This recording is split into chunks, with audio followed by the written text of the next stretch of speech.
Okay, so here we are carrying on in the 4-6 profile on the Sleeping Phoenix.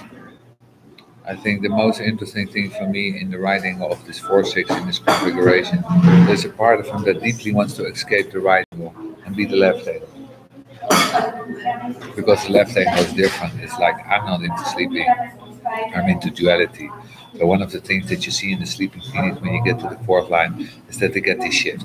And they're always trying to shift to the left rather than shifting to the right. As a matter of fact, they're trying to move away from the entirely. That's very important because the real mutation is taking place through this cross.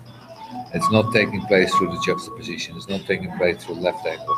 So it's a natural thing. Remember, all first six, because they have this voyeurism quality, don't see themselves as limited to just their personal experience because they're so transpersonal in their makeup.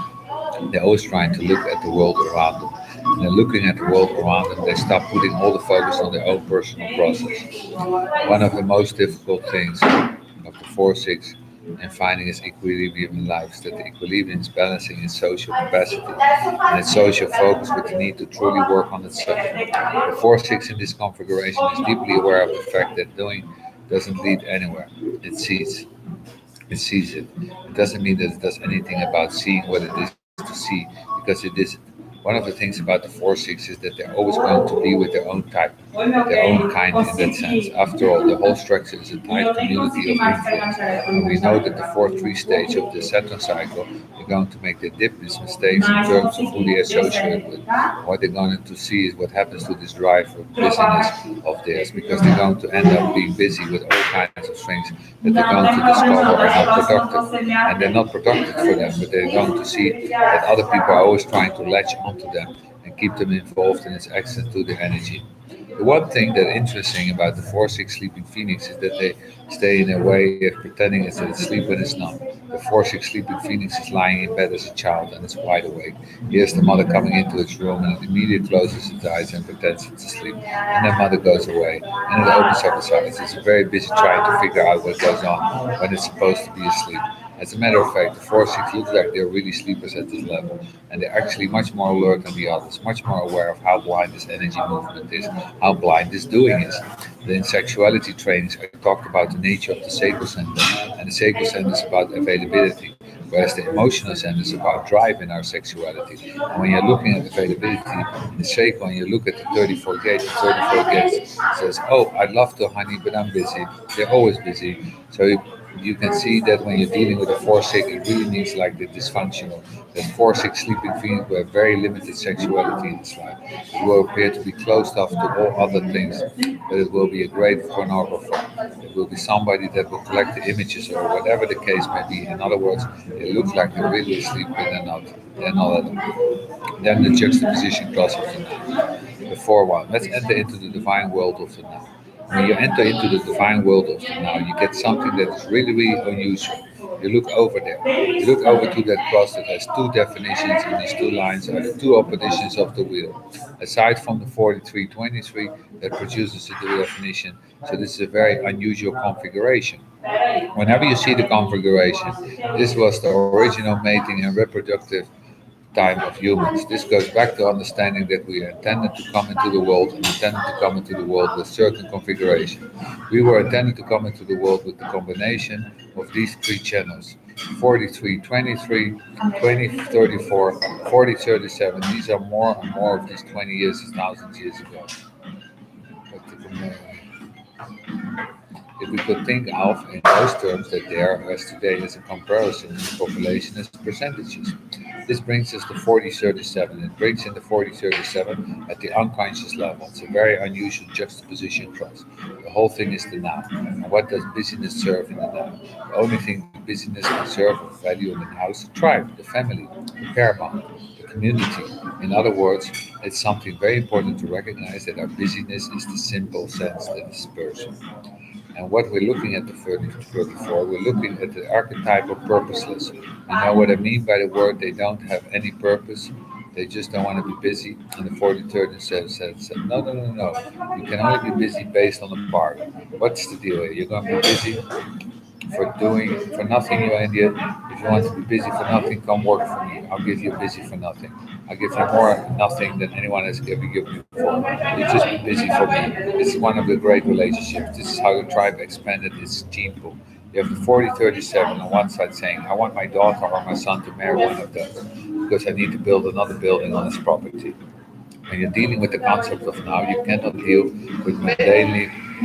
There's nothing about the civilization configuration is actually maintained, despite the fact that we're in the quarter of civilization. There it is. There is a.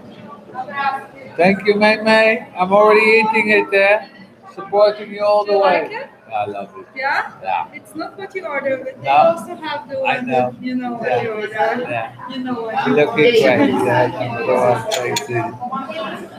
Thank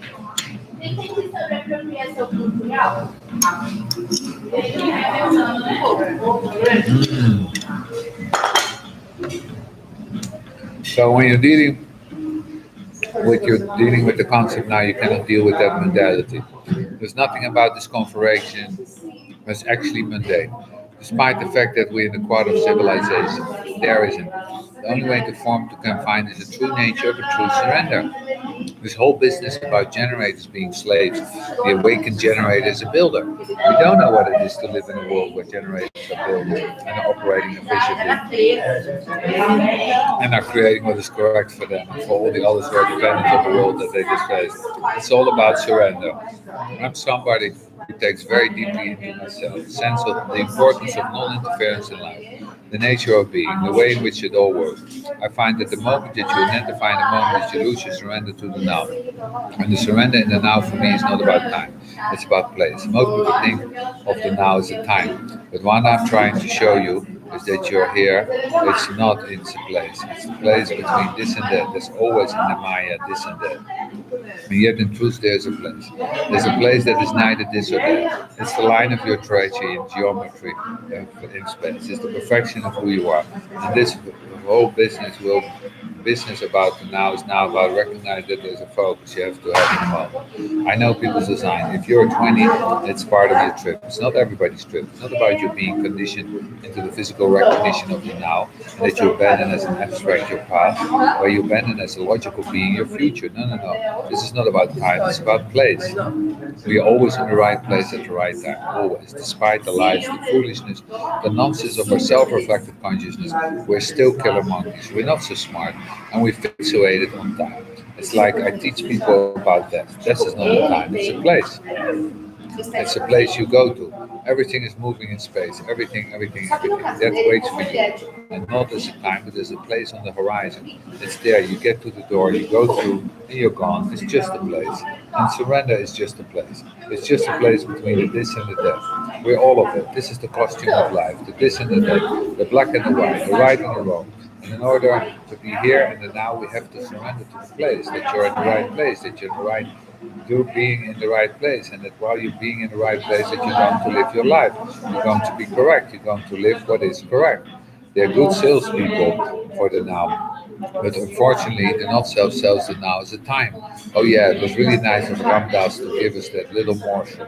But then again, he fucked up millions and millions of spiritual New Age hippie boo-boos, thinking that they were here to ignore the past and the future and to be fixated on some illusionary now. What a joke. One of these lovely little drops of wisdom that turns into ridiculous generalization.